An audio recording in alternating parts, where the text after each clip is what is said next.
자, 함께 만드는 안전한 세상 시간입니다. 오늘은 장성규 변호사와 함께 보다 안전한 세상을 위해 법안 강화가 필요한 이슈에 대해서 이야기 나눠보는 그런 시간인데요. 자, 전화 연결되어 있죠. 자, 법무법인 비전의 장성규 변호사님, 안녕하세요. 네, 안녕하십니까. 예. 장성규입니다. 예, 어떻게 연휴는 잘 보내셨고요? 예, 잘 보내고 업무에 잘 복귀했습니다. 예.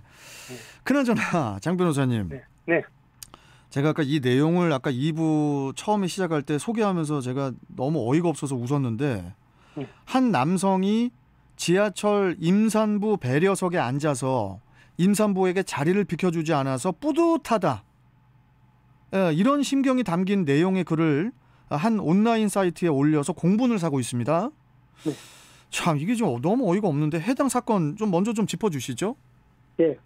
지난달 24일경에 그 온라인 커뮤니티의 어떤 남성이 자신이 지하철 안에 있는 그 임산부 배려석에 앉아서 자신이 취한 행동을 인정하는 사진을 촬영했고 그 사진을 업로드하면서 글도 올렸는데요. 예. 그 사진 속의 남성 앞에는 임산부임을 알 수 있는 그 배지를 목에 건 여성이 서 있었고, 아이고. 사진을 촬영한 남성은 자신이 임산부 배려석에 앉아서 그런 사진이었습니다. 그런데 이제 그 사진을 올린 남성은 사진 아래 부분에 어떤 글을 올렸냐면 임산부 여성을 비하하는 듯한 안 비켜줘 땡땡아 꺼져 라는 이런 글을 올렸고, 또 사진 제목으로는 뿌듯했던 이렇게 해서 그날 자신이 한 행동이 참 잘했다 이런 뭐 남에게 자랑하는 듯한 그런 주장을 했습니다. 그래서 문제가 되었죠.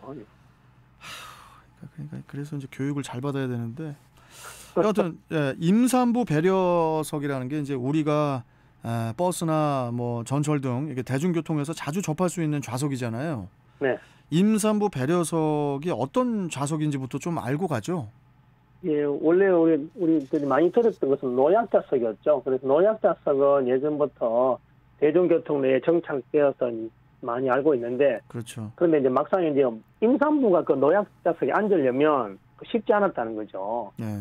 임산부랑 알기도 어렵고 해서. 그래서 2009년경부터 서울시 시내버스에서 임산부 배려석을 만들었고, 2013년부터는 서울 지하철에서 그 제도를 도입해서 현재는 이제 전국적으로 퍼져나간 제도죠. 네. 그래서 현재는 거의 제도가 시행된 지 오래되어서 그 자리는 이제 계속 비워두는 자리다. 임산부가 와서 앉을 수 있도록 그렇게 배려하는 자리다. 이렇게 지하철 이용하는 사람들은 이미 알고 있는 제도로 이제 정착됐다고 보입니다. 많은 배려가 필요한 임산부를 위해서 마련된 그런 좌석임을 우리나라 국민이라면은 뭐 다 아는 사실인데, 네. 그럼에도 불구하고 이 남성은 버젓이 그 좌석에 앉아서 심지어 도둑 촬영이죠. 몰래 촬영, 네. 도찰까지 했다고 하더라고요. 네. 그리고 도찰한 사진을 인증샷으로 첨부를 하고 아까 장 변호사님 말씀하셨지만 안 비켜줘. XXX야 꺼져. 라는 그런 욕설 같은 문구도 같이 함께 적어서 온라인상에 올렸고요. 이게 도찰도 그렇고 욕설도 이게 지금 사실상 법적으로 문제가 되는 거 아닙니까? 네, 법적인 문제를 따져본다면 우선 속칭 보통 도찰죄라고 하죠. 그런데 이제 법률적인 죄명은 카메라 등 이용 촬영죄인데요. 그 촬영죄가 성립하려면 그 피해자의 성적 수치심을 유발할 수 있는 신체 부위를 촬영해야 되는데, 저도 사진을 면밀히 봤는데 보니까 그 사진은 그 피해자의 허리 아래 부분을 촬영해서 이제 올렸더라고요. 그래서 이제 그 부분은 그런 부분, 이제 신체 부위로 봐서는 카메라 등 이용 촬영죄가 성립하기는 어려울 것 같습니다.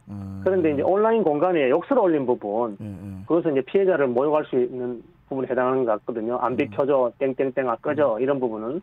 그래서 그 부분은 만약에 그 현장에 있었던 그 피해자가 이 사실을 나중에라도 알게 되었다면 고소를 할 수 있는 정도의 범죄로 보였습니다. 네. 그런데 이제 법적 문제를 논하기 전에 이 남성의 행위가 잘못되었다는 인식이 공감을 얻어서 온라인 공간에서 남성에 대한 성토가 많았거든요.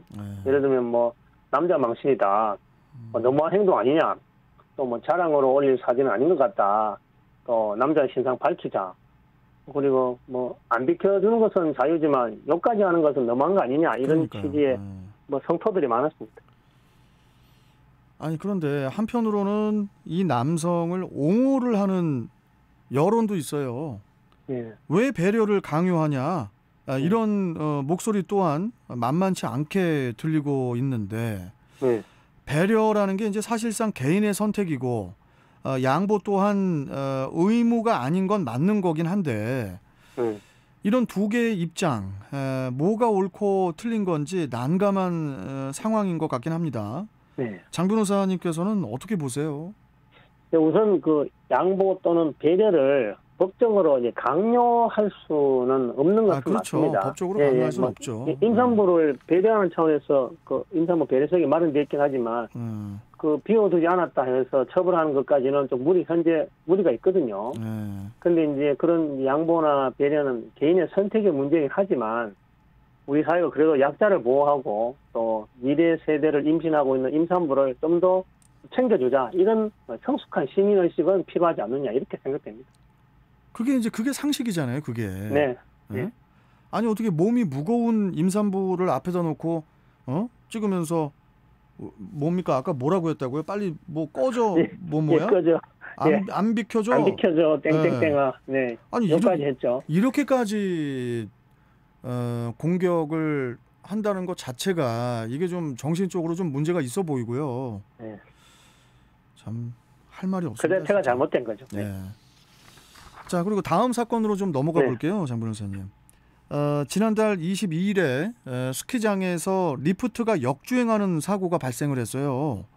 아찔했던 순간들이 영상으로 공개가 됐는데 이게 어떤 사건이었는지 좀 간단하게 짚어주시죠.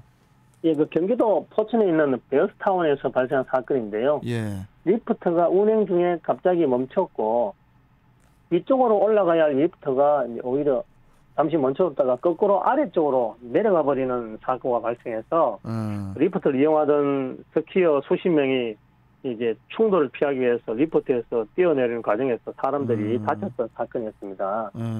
그런데 그나마 역주행하다가 다시 리프트가 멈춰서 더 큰 인명사고는 나진 않았지만 어쨌든 아찔한 사고였습니다. 그런데 그 사고 원인으로는 리프트의 속도를 줄여두는 감속기가 제대로 역할을 하지 못한 것이 아니냐 그렇게 추정하고 있고 현재는 정확한 사고 원인을 감식 중에 있다고 이렇게 알려져 있습니다.